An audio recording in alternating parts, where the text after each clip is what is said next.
Now, Excel offers 73 different types of charts. One big question is, how do you know when to use what type of chart?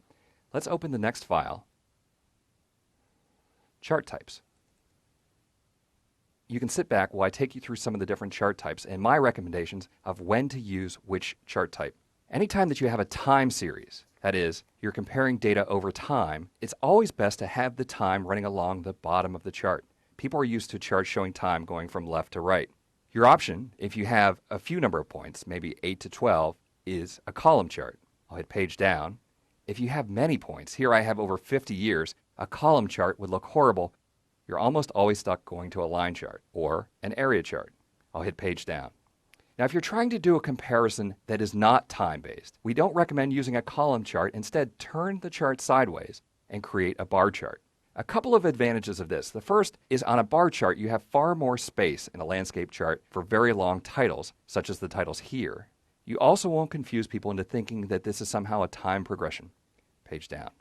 Pie charts, unfortunately, are very overused. The only time that you should be using a pie chart is if you need to show a component comparison, if you need to show how components add up to a whole.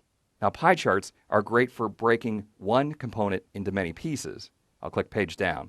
If you have 3 components, though, to break into many pieces, we have to use a special kind of column chart called a 100% stacked chart.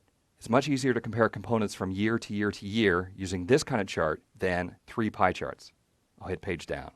If you're trying to figure out if a correlation exists between 2 different variables, then you're going to use a scatter chart, also known as an XY chart.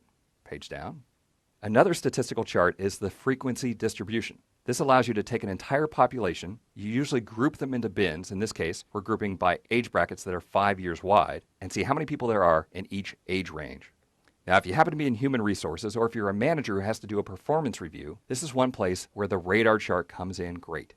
There's a few other types of charts that we didn't talk about. There's stock charts, if you're tracking the prices of securities. There's also a very difficult to use chart called a surface chart. This chart shows a 3-dimensional surface, sort of like a topographic map. So before you start creating a chart, you sort of have to figure out what message you're trying to convey. If you're showing a series over time, remember either column or line charts are the way to go. For a comparison between categories that are not time-based, bar charts.